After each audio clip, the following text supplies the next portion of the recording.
The Mummy, Tomb of the Dragon Emperor is a 2008 action-adventure film and is the third and thankfully last of the Mummy franchise, trilogy, whatever you call it. But in this film, the O'Connells are retired, and they miss that sense of adventure that was once a part of their lives. And meanwhile, their son Alex has grown up to be an adult, and he has discovered the tomb of the first emperor of China and has kind of awakened him. And now, with the film, it's a race against time to stop the emperor from regaining his full power and conquering the world, enslaving the world, whatever. Brendan Fraser returns once again to play the adventurer Rick O'Connell, and in the first two movies, I have mentioned that he did a pretty good job portraying what is basically an Indiana Jones type of figure, but in this movie, everything that he does feels forced. He lost pretty much all of his charisma, all the charisma that he had in the previous two films, and he just acts like a little kid trying to play grown-up adventurer. Now, of course, as you probably remember from the first two movies, he has a wife named Evelyn, and in the first two movies they were portrayed by the talented and stunningly beautiful Rachel Weisz. But she didn't return because she thought that the script had issues. I mean, that and she was pregnant at the time, but that first part was definitely a reason. So the studio replaced Weisz with an American actress, Maria Bello, and I stress the American part because Evelyn is British, and you can tell their accent is fake throughout the film, and it's not only because her true accent shows often, it's just not a very good English accent. And Bello just isn't as charming or charismatic as Weisz, and definitely does not bring as much to the table. Also, in my review of The Mummy Returns, I did mention a couple of nitpicks that I had with continuity errors, and if you thought that was annoying, well, hold on to your asses, because it's only going to get worse. So in the first movie, we see Evelyn's love for everything Egyptian, and much of it was because her mother was Egyptian, so her love was tied to her ancestry and her heritage.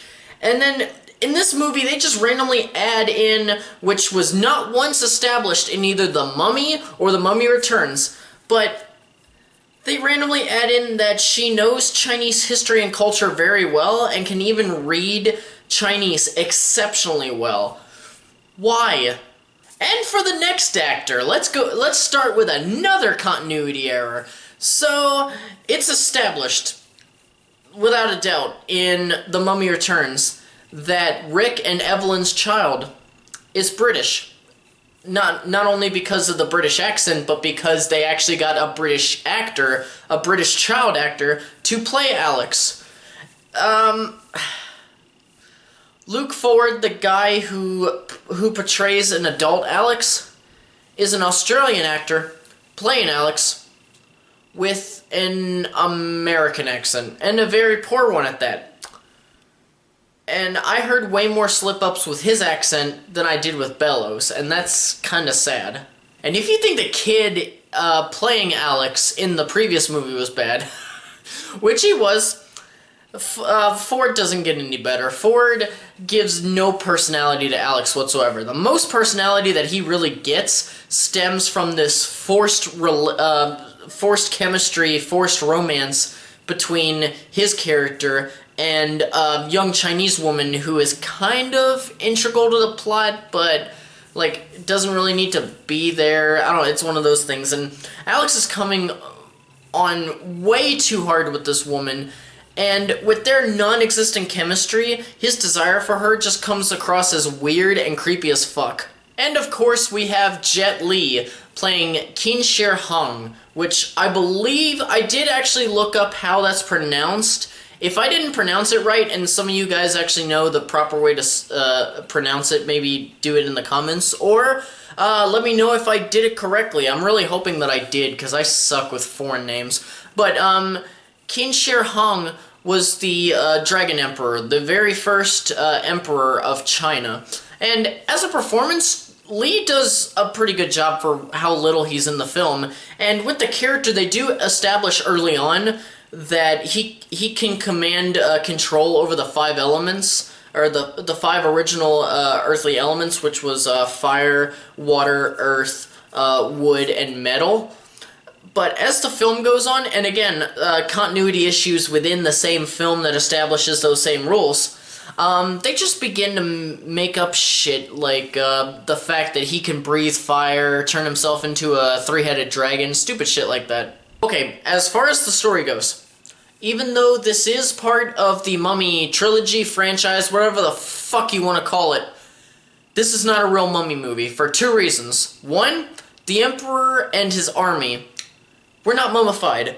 They were just simply frozen in time, and even if they were technically dead during all those millennia, they would just be powerful zombies. They would not be mummies. And two, China did not practice mummification.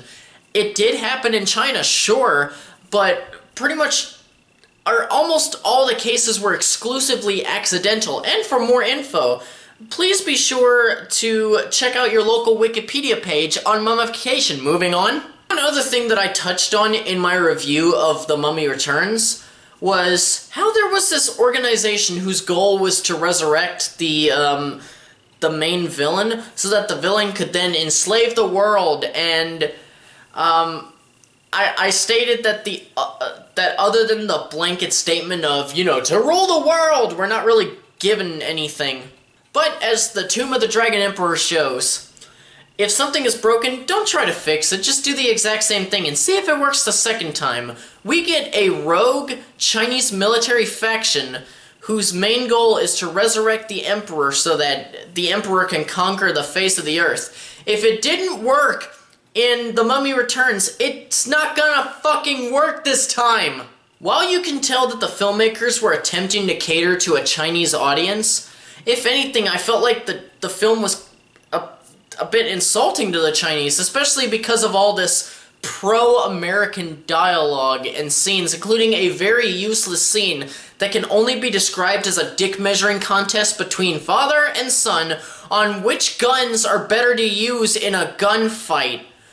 Complete garbage, and that entire scene was supposed to be funny. And speaking of funniness and jokes and little quips and bullshit, I don't even want to get into the fucking humor with this film. It's just an atrocity. Just think of any lazy joke that could be made in any movie, or even ones that wouldn't even be made in a movie because the filmmaker would be smarter, and you'll probably have an idea what types of jokes are in this movie. And of course, if you were expecting that the visual effects from the time of The Mummy Returns to Tomb of the Dragon Emperor would have improved, you know, especially since The Rock's scorpion monster, then you're wrong.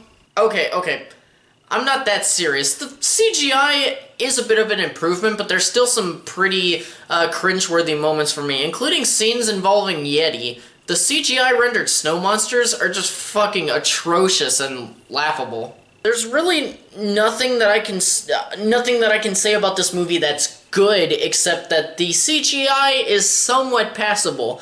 And because of everything that I listed, I'm just gonna give The Mummy, Tomb of the Dragon Emperor half a reel. Just don't even waste your time with this piece of shit garbage. Well, that'll do it for me today. Thank you scratch it.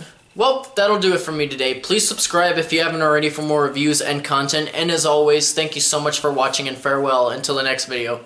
Bye, guys.